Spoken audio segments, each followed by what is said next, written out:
વર્ષોથી ખેડૂતો અને વીજપોલ કંપનીઓ વચ્ચે વિવાદ ચાલી રહ્યો છે અને હવે વિવાદ વધુ ઉગ્ર બન્યો છે અને ખેડૂતો જે છે તે લડી લેવાના મૂડમાં દેખાઈ રહ્યા છે। સરકાર સામે અને વીજપોલ કંપનીઓ સામે વિરોધ નોંધાવી રહ્યા છે। ત્યારે હવે છેલ્લા ઘણા સમયથી ચાલી રહેલો આ વિવાદ હવે આંદોલનનું રૂપ લઈ રહ્યું હોય તેવું લાગી રહ્યું છે। જે ખેડૂતો છે તેઓ અલગ અલગ ગુજરાતના અલગ અલગ સ્થળેથી ભેગા થઈ રહ્યા છે અને અત્યારે ગાંધીનગર તરફ કૂચ કરી રહ્યા છે। ત્યારે જે ખેડૂતો છે તે અમદાવાદ શાંતિપુરા ચોકડી પહોંચે તે પહેલા જ જે બીજા ખેડૂતો છે તેઓ હજારો ટ્રેક્ટર લઈને શાંતિપુરા ચોકડી પહોંચી ગયા છે। ત્યારે ત્યાંના દ્રશ્યો સામે આવ્યા છે। પહેલા તે દ્રશ્યો જુઓ।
ગાંધીનગર કિસાન ખેડૂત યાત્રા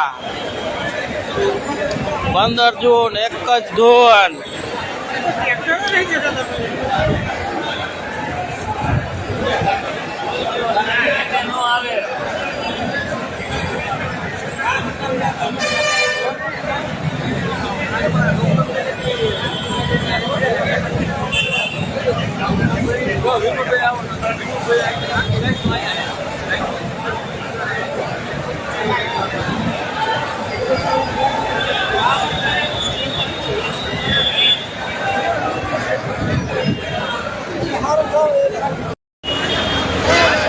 આજે જોઈ લો શાંતિપુરા સરખેજ ચોકડી પર ખેડૂતો ટ્રેક્ટરો લઈને આવી ચૂક્યા છે।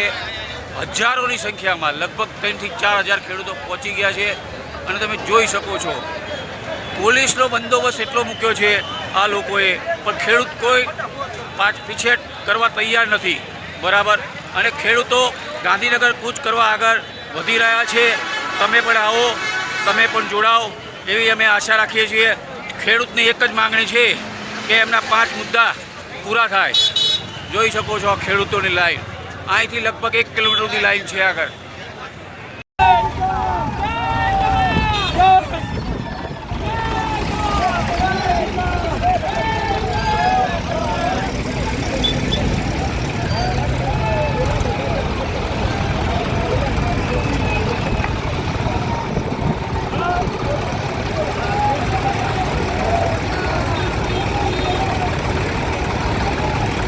વિડીયોમાં તમે જોયું કે ખેડૂતો અત્યારે ખૂબ જ રોષે ભરાયેલા હોય તેમ જોવા મળી રહ્યા છે. રેલી અત્યારે વિરમગામ પહોંચી છે, થોડીક ક્ષણોમાં હવે અમદાવાદ પહોંચશે અને અમદાવાદથી તેઓ ગાંધીનગર સચિવાલય તરફ પ્રયાણ કરશે. ત્યારે હવે અહીંયા ખેડૂતોની અલગ અલગ માંગો છે કે જે સ્વીકારવામાં આવે તેવું ખેડૂતો કહી રહ્યા છે. ત્યારે હવે તેમની માંગ સ્વીકારવામાં આવે છે કે પછી સરકાર એમને કોઈ લોલીપોપ આપીને ચૂપ કરાવી દે છે, તે તો હવે જોવું રહ્યું. તમારું આ સમગ્ર મામલે શું માનવું છે? તમારા મંતવ્યો અમને કમેન્ટ બોક્સમાં જરૂરથી જણાવજો. વિડીયો પસંદ આવ્યો હોય તો લાઇક, શેર, કમેન્ટ કરો અને મારી ચેનલને સબસ્ક્રાઇબ કરવાનું ભૂલતા નહીં. નમસ્કાર.